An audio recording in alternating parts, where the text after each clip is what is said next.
Good morning. My name is Danilo Lubkiewski, and I'm pleased to welcome you on behalf of the Kyiv Security Forum. Our meeting today is to discuss an issue that is both practical and instrumental, and it is crucial for Ukraine's resilience.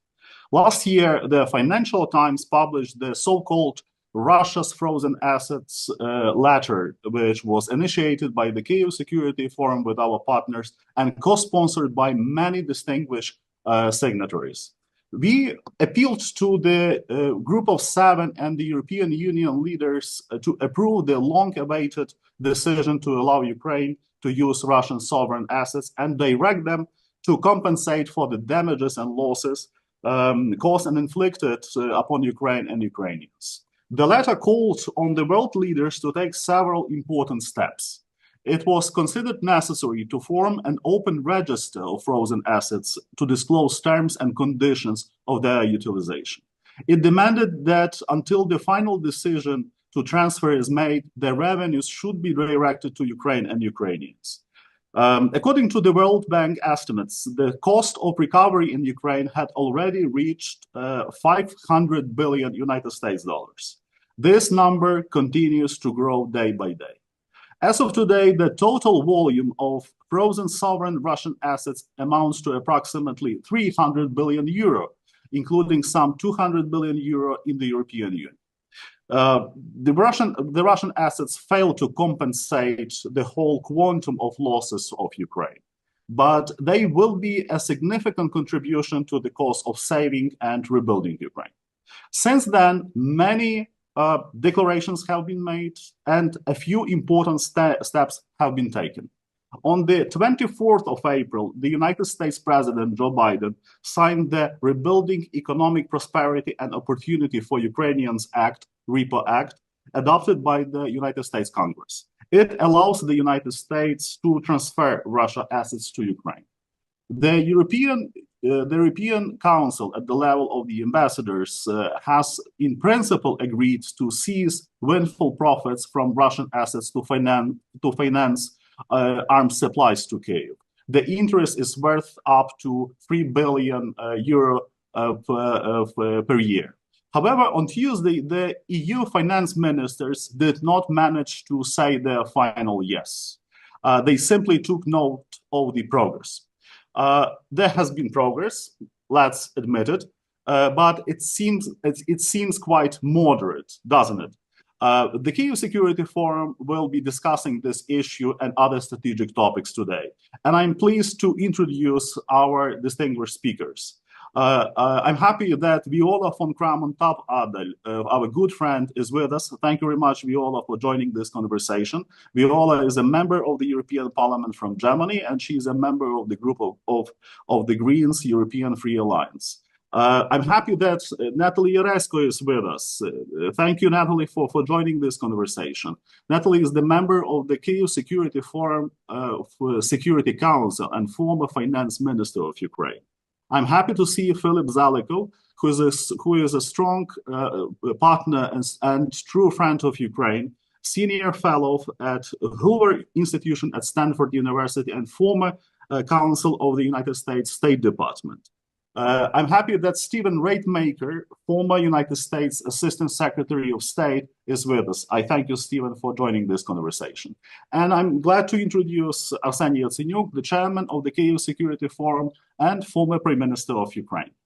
Without further ado, I wish to start with Arseniy Yatsenyuk. So please tell us, what's your take? What do you think of the progress made? You're welcome. Well, Danilo, my take is very simple and crystal clear. Russian frozen assets have to be completely seized and transferred to Ukraine, period. Look what's happening right now on the ground. Russia launched an offensive, and the situation on the front lines is very complicated. Russia still has an ability to finance its war chest. An average amount of cash that Russia is spending per year is around $120 billion. And look at this, it's even despite the fact that Russia is under severe sanctions imposed by G7 and the free world. My take is that the situation is really complicated, and it all depends on both political will and the way whether we still believe that the rules-based order is viable and doable and will exist in the forthcoming future. Look what Putin did with his first trip to China after reappointment. He just issued a joint statement with the Chinese president, or the boss of China, President Xi, where they severely condemned even an attempt to seize the Russian assets. So, in my humble opinion, this is a clear-cut rebuke to the free world, to the United States, and to the European Union, and it's an attempt actually to stop the G7 member states from seizing the Russian assets. So, from the legal standpoint, we have a perfect student of the legality of the way how to seize the Russian asset. This is Secretary Zelikow, and I won't jump on his wagon. But from the financial standpoint, and I would say from the standpoint of justice, it is clear that Russia is to be brought to justice, and Russia is to be prosecuted in criminal case, and Russia is to pay compensations, financial compensations.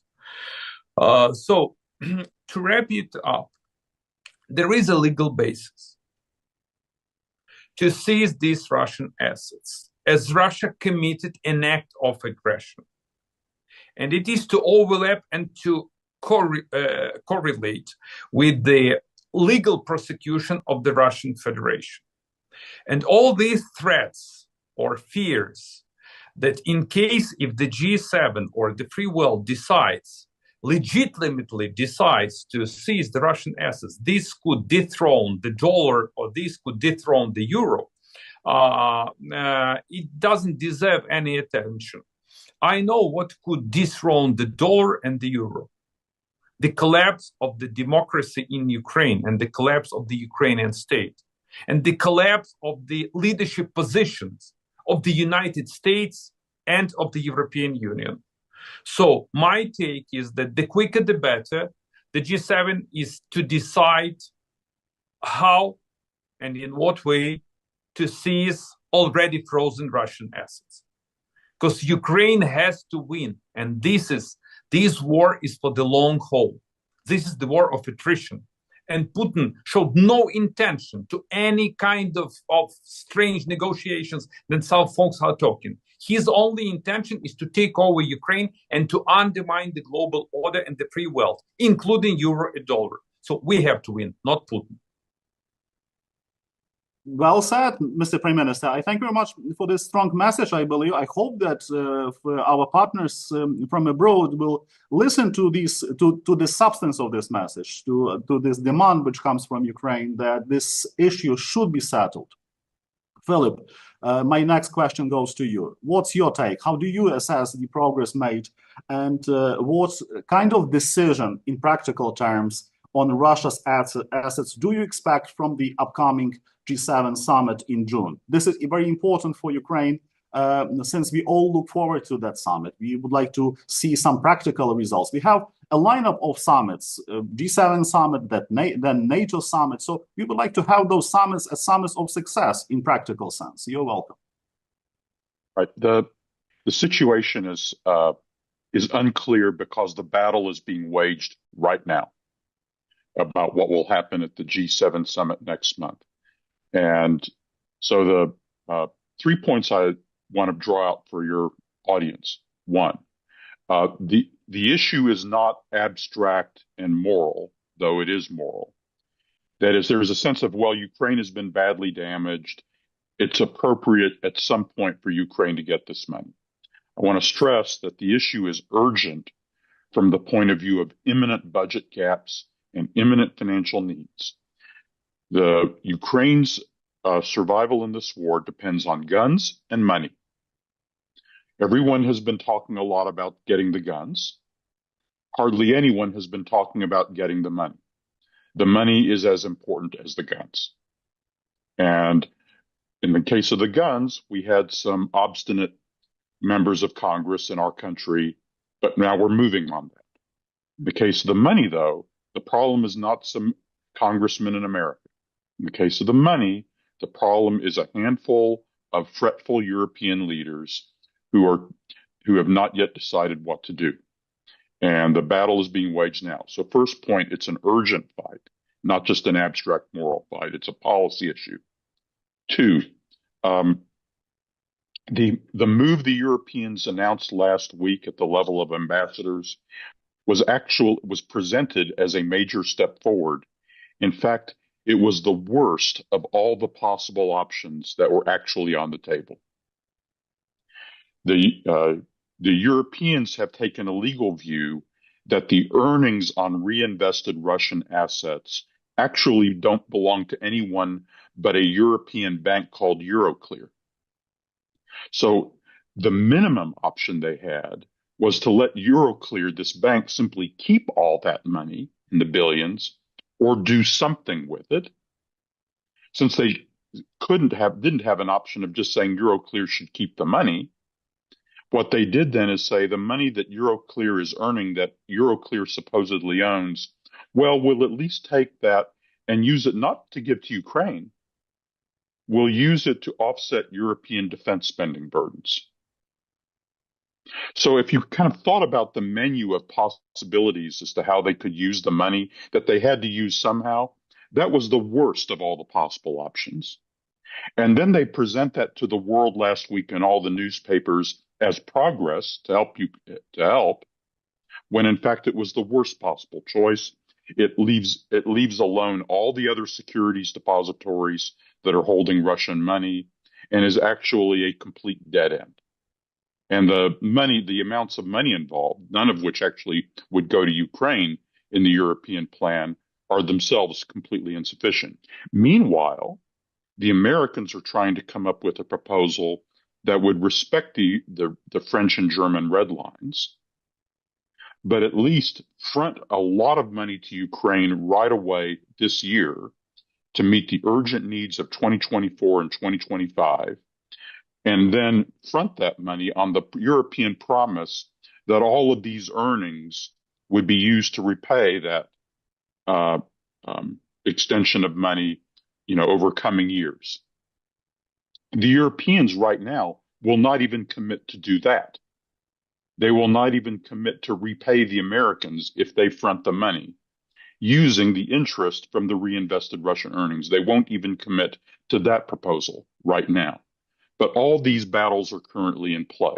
So the basic battlefield then is there's an American proposal that tries to stay in the European red lines, but at least fronts a very large sum of money to Ukraine right away this year by locking down the promise that at least those earnings that supposedly belong to Euroclear will be dedicated to paying that back. Call that Plan A. And then meanwhile, Plan B, which is the direct transfer of the Russian assets into a trust fund to help Ukraine, is also being readied, and we have some more authorities on this.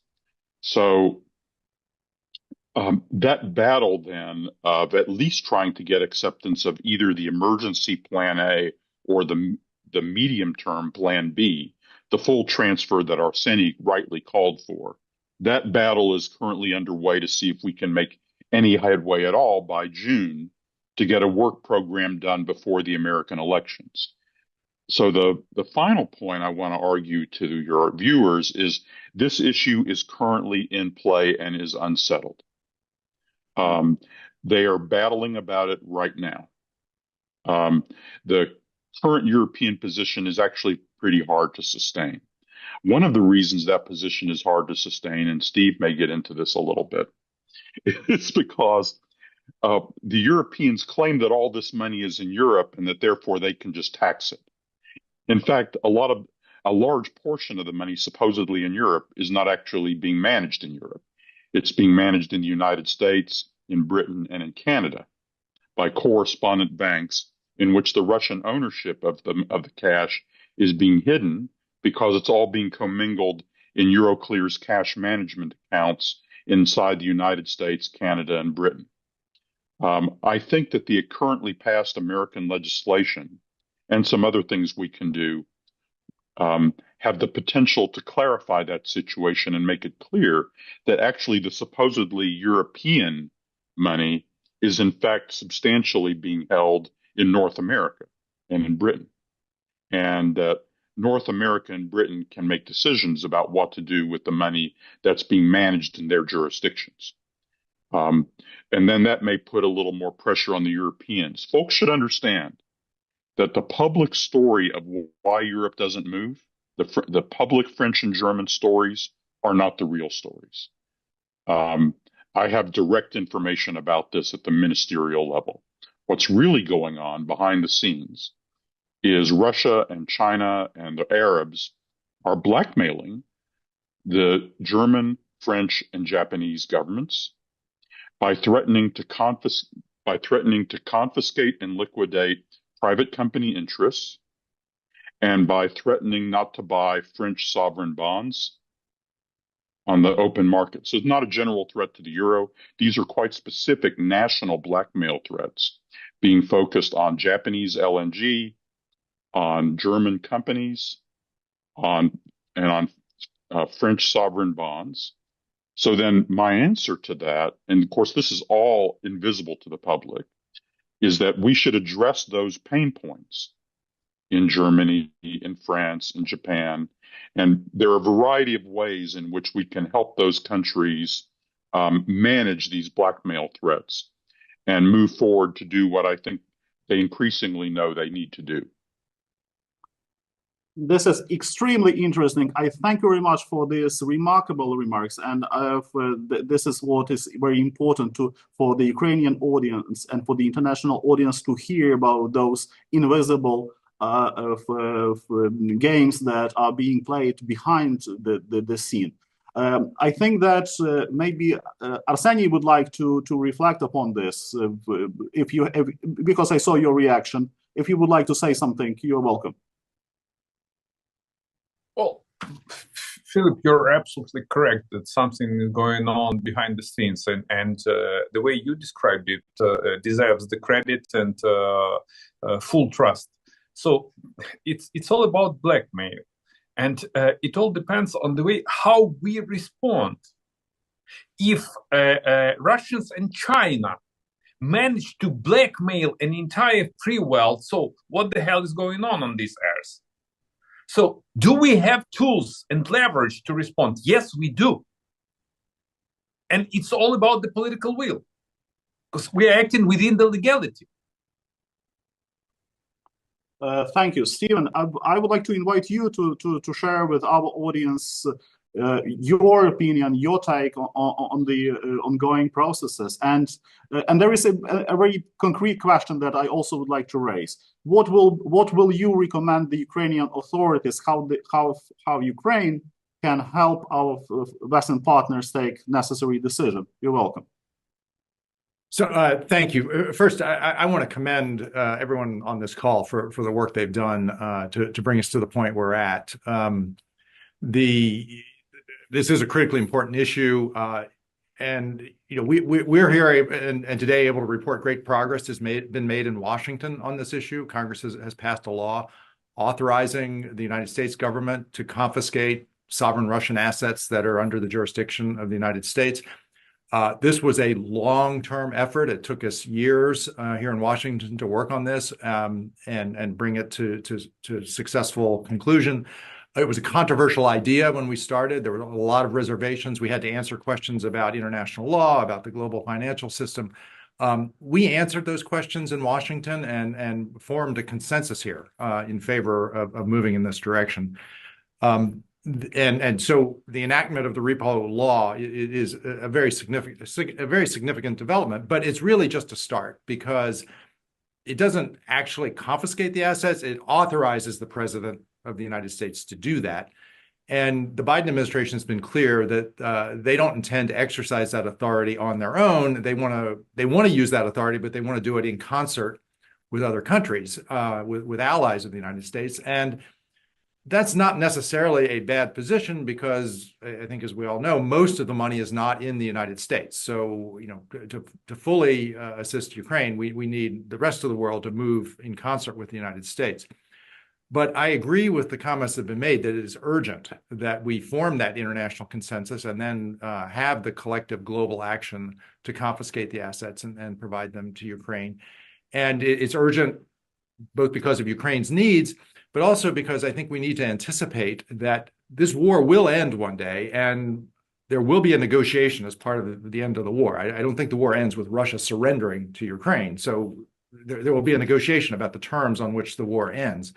And we know what Russia will want in those negotiations. There'll be issues about borders and issues about whether Ukraine can join NATO and the European Union. But in addition, Russia will ask for two things. It will ask for an end of the Western sanctions, which is a reasonable request. If they end their aggression, we should end our sanctions.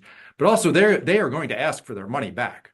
They've not forgotten that they have $300 billion in accounts all over the world. They will want that money back, and they will try to condition peace on return of that money.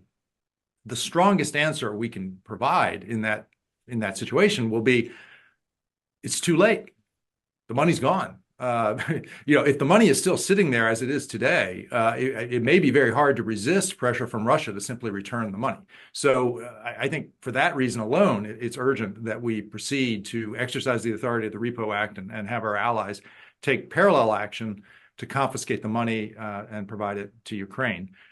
And I will say that, the Repo Act does include a very useful feature which hasn't received a lot of attention, which is it restricts the return of, it restricts the ability of the president to return the money to Russia.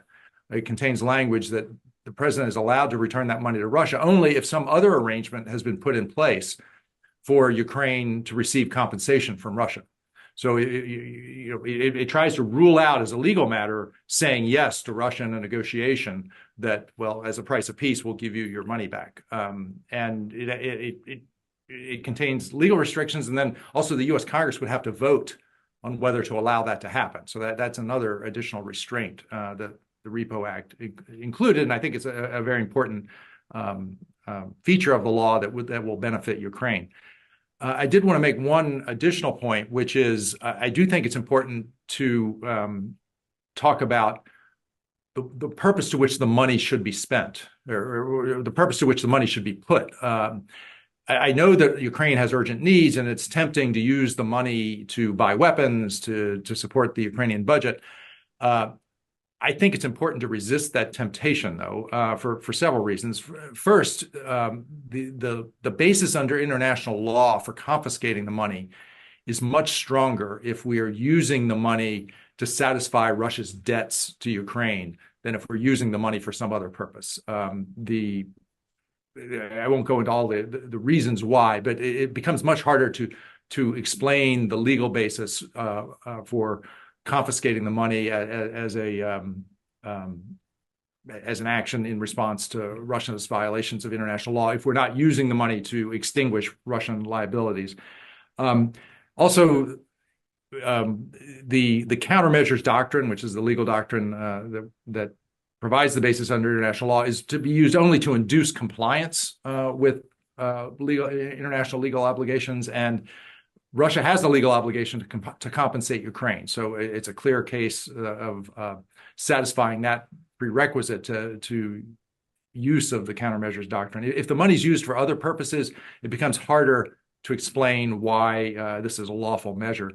I also think it will be easier for Russia to accept the idea that it's not getting its money back if we're able to explain that the money has gone to pay off debts that Russia would have to otherwise pay from other Russian assets. So, they're not actually losing their money. Their money's being applied to debts that they would be responsible for if we return the money. And then finally, I think we need to have a candid recognition of the fact that if $300 billion is a lot of money, if the notion emerges that we're just going to use that money to support Ukraine, I fear that will become an excuse in the minds of many government officials to step back in their willingness to provide support to Ukraine. I think in a way we're fortunate that there was only about $5 billion in Russian money in the United States, not 200 billion, as in the case of the European Union. Because if there had been 200 billion in Russian assets in bank accounts in the United States, I really worry that just a few weeks ago, instead of appropriating $61 billion to assist Ukraine, members of Congress would have said, we don't have to appropriate any money at all. We'll just take 61 billion out of the 200 billion of Russian money, and we'll give that to Ukraine. We'll use Russia's money. We don't have to do anything. And I think it's important that we not allow this asset, the Russian assets that have been immobilized around the world, to become a substitute for providing the kind of support that the United States and our allies have been providing up until now. We need to continue providing that support, and then provide the money as compensation to victims in Ukraine, to the government and the people of Ukraine who've been victimized by Russia's aggression, and make that money available to them as compensation for the injuries they've sustained.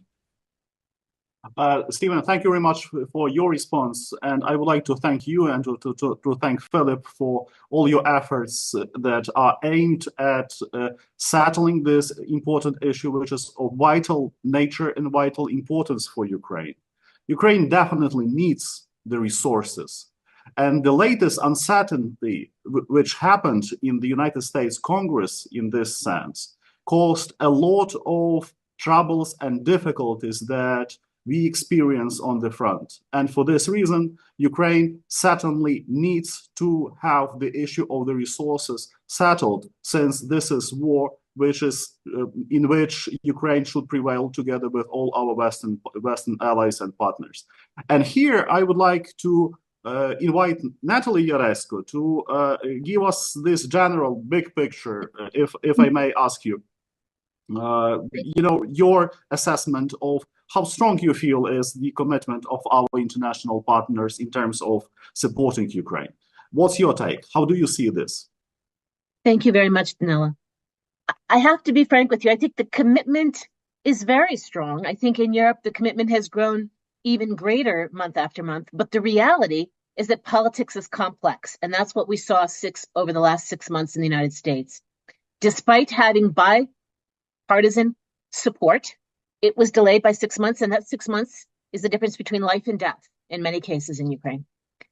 And we are facing a multitude of elections across our allies, and it is not possible to know in advance who's going to win and the position of those who are going to win. We can all build scenarios, but we see the challenges with the EU rule of unanimity. We see the challenges of, even with bipartisan support in the United States, the delays. And so I think that even within this environment of great support and increasing support from Europe, I think that this issue needs to be resolved as soon as possible. I agree with Philip. I respect Stephen's perspective on legally the best way to do this would be to use it for the needs of recovery, rebuilding, justice, damages caused by Russia. But I will say that I think there needs to be some flexibility, because I don't have 100%, I'm not 100% convinced that the next supplemental that will be passed in the United States will have financial support for the budget of Ukraine. I'm the former finance minister, and I worry a lot about the budget of Ukraine. And I'm not sure the Europeans will be able to take up the slack, the missing piece, the 8, 9, 10, 11, 12 billion that was previously committed year after year by the United States. And I think something that we just all need to keep in mind is that budget deficit, that social budget that we call it, pays the salaries of civil servants. It ensures that the institutions in Ukraine are functioning. And that is the difference between fragile conflict states, Afghanistan, Sudan, and a conflict state. Ukraine is not fragile. Ukraine has functioning institutions, but that's only possible if you fund the social budget and you fund the civil service, you fund teachers, you fund doctors, you fund the salaries of emergency workers.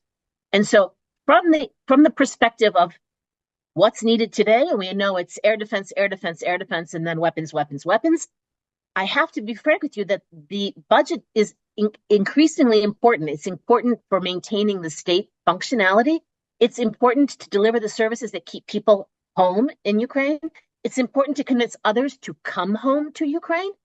without those institutions being fully funded on a timely basis, with some confidence of the funding happening, I don't know how you proceed. So I do understand Stephen's perspective that that's perhaps not the best legal option, but I have to say that flexibility is something I think is necessary, because we can't count on future leaders that we don't know who they will be and what their political situations will be to fund the needs of Ukraine on a timely basis. And so the military is a separate issue, and recovery needs funding now. If we think about what's happened since March, just the bombing since March 9th, the destruction of the energy system, 95% of our thermal power plants have been destroyed or damaged. 30 to 40% of our hydroelectric plants have been damaged, not destroyed, and hopefully never destroyed beyond what happened to Kakhovka last year. Think about the fact that this is often more than what is budgeted, more than what the World Bank said was necessary when they did their rapid damage needs assessment in February. This happened after February. If the rapid damage needs assessment said that we needed approximately 15 billion for this year to begin the critical recovery that's needed this year to maintain our economic resilience, then all of this is added to that. And you need to put something in place to have electricity, heating for the population by winter. It's urgent. That money's needed urgently. Yes, there are funds available from our partners, but is it enough? And can we count on it each time? So I would argue that some flexibility, perhaps money is fungible and there are different ways to look at how money's move to different categories. But the simple fact that we have the support of the West isn't the same as having timely knowledge and confidence of streams of funds that keep the front safe, keep the people safe, and keep the country whole. Danilo, could I jump in? Yes, you're welcome. I think there's a way to compromise both Steve's concern and Natalie's concern. And the way my suggestion is this. I think it's legally permissible to allocate money that's set aside for damages in a trust fund for two purposes related to Ukraine. One is to meet what the IMF calls the external financing gap, or the budget gap.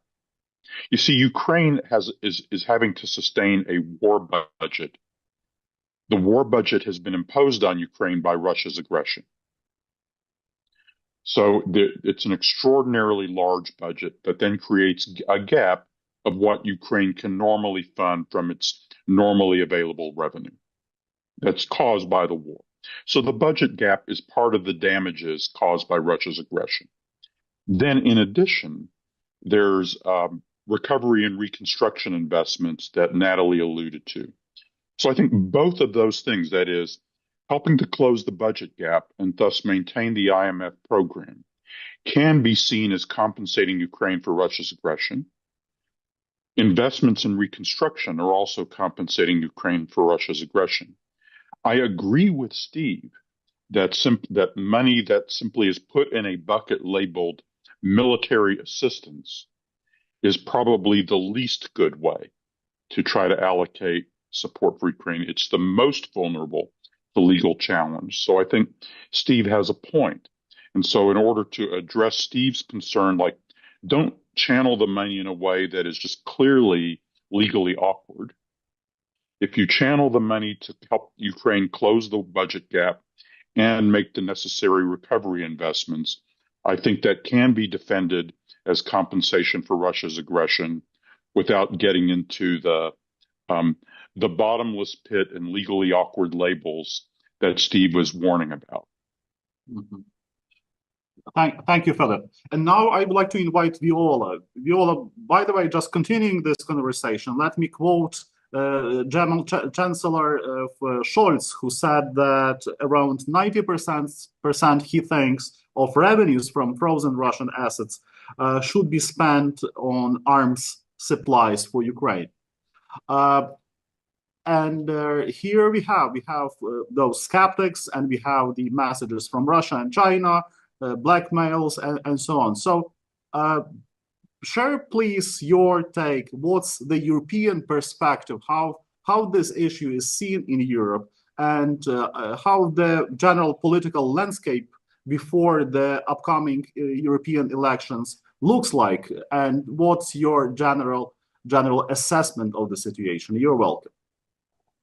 Thank you, Danilo, for having me, for inviting me to this great conversation. And definitely I can mirror a little bit of how it is being perceived in the European Union, our member states. I'm running up and down every day.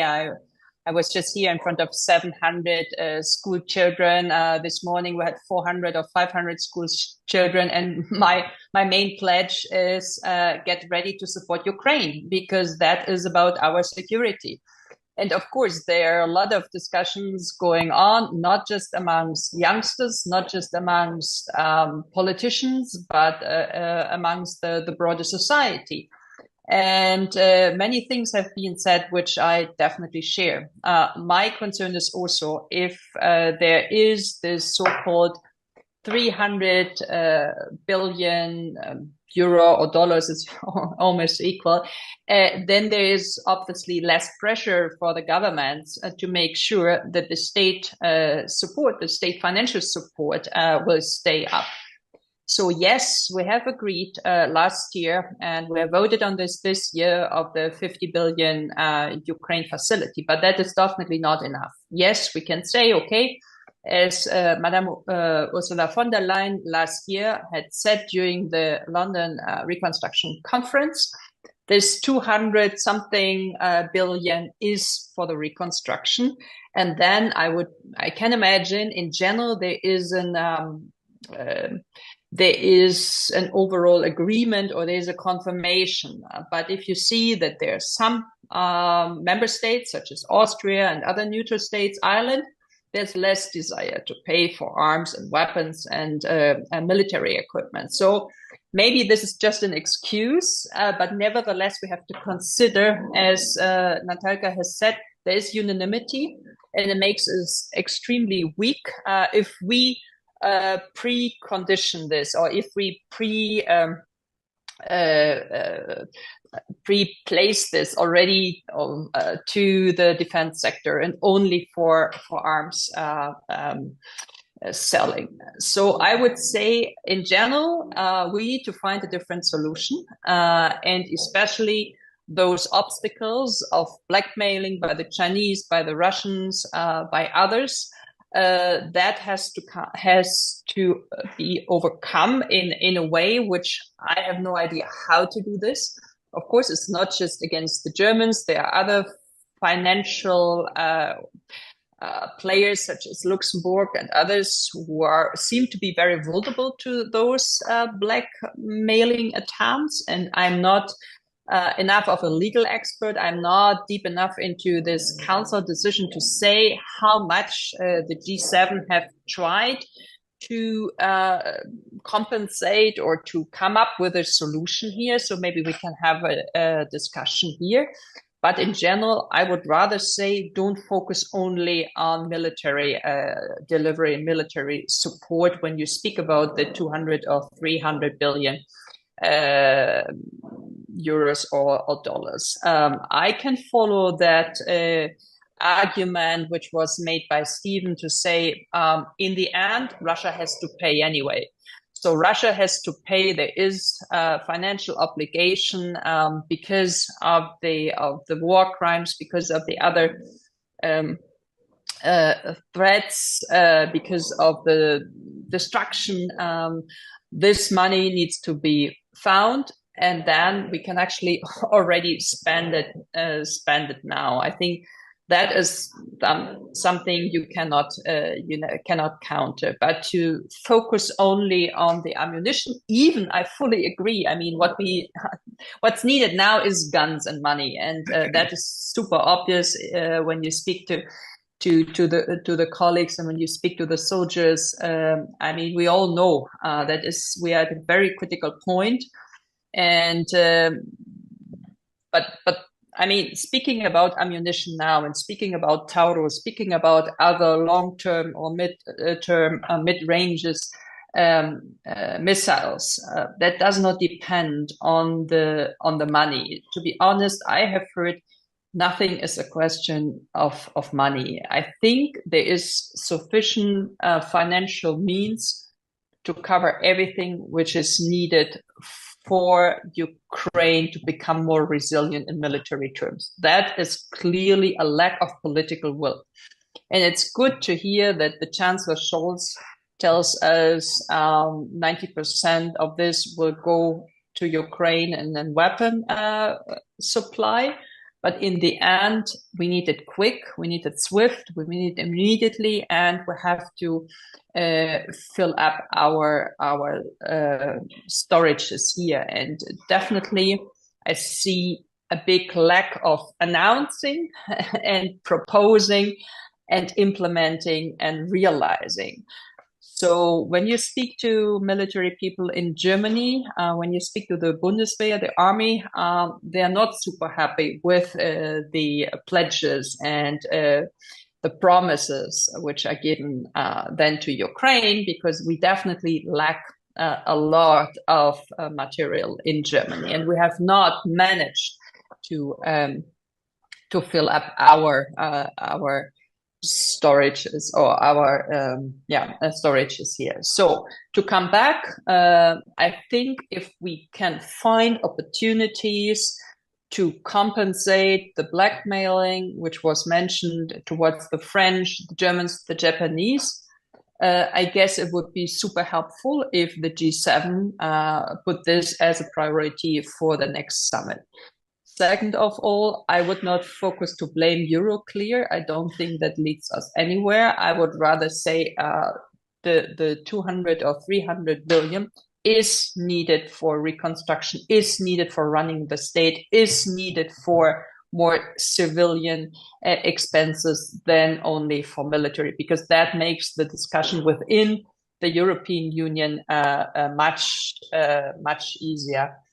And it is absolutely right, as Natalia has said, we do not know whether the US after January next year will be able to finance the civil expenses of teachers, pensioners, I mean the state as such, in this amount. Yes, we cover part of that with the Ukraine facility, but I think we should get ready to use the 200 for this, plus additional money from the member states or from the Commission. And as I understood Ursula von der Leyen last year at the recovery conference, she would be ready to use this money exactly for those purposes. So here, this would be my reading of the discussions maybe in the EU at this moment. Thank you, Viola. First of all, I would like to wish you every success in your political campaign as you campaign for the seat in the European Parliament. I want you to know that we highly appreciate all your support of Ukraine, all your solidarity with Ukraine, and everything you do to underpin our efforts and our fight against the Russian aggression. Russia should pay for the atrocities it committed in Ukraine. This is the bottom line.